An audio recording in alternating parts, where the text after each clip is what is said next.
We may all be going into lockdown, so let's make this Christmas special at home. Lifestyle expert Taylor Kaye joins us with some do-it-yourself food and gift ideas. Good morning.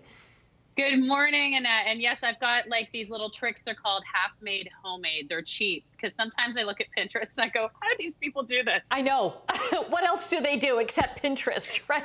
Exactly. All right, so here's something simple you could do. These are store-bought shortbread cookies. And what I've done is I've just melted some chocolate.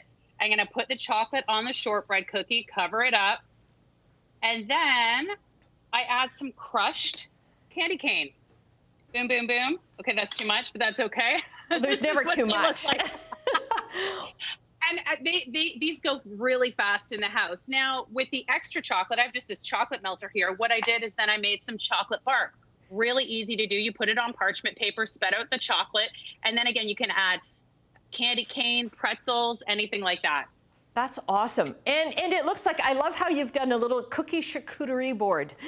I know, it's all about the charcuterie boards, right? And the other thing is then you can take this, all the cookies that you've made, you can put it in a box and you can drop it off to your neighbors. People really want DIY stuff for sure this year.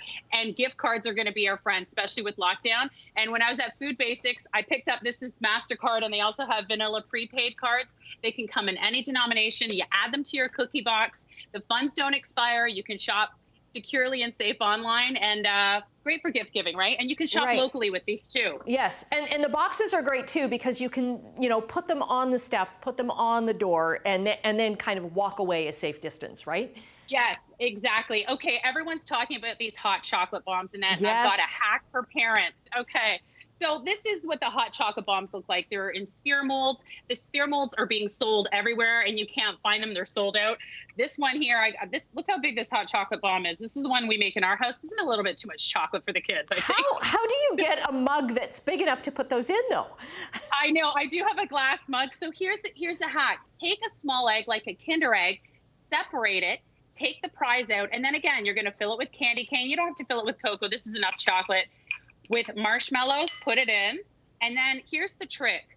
To seal the egg back up, especially for little hands, put a plate in a microwave, heat it up for 30 seconds, and then you're gonna take one part of the egg, melt it on top of the plate, seal it together, and boom, your hot chocolate bomb.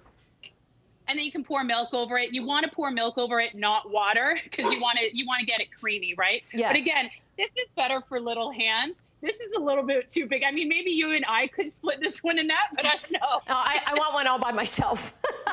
Exactly. And again, you don't have to put any cocoa in it. You could just put marshmallows, whatever the kids want. And I've seen other people do charcuterie boards of the hot chocolate bomb. So get those little hands working in the kitchen. And again, this is like a half-made homemade sheet again.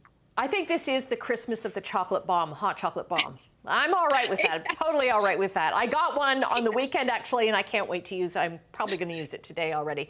But I love the idea, though, of the knock and drop for gifts because it's doing it responsibly. It's not going in, not close contact, but still letting people know that you care.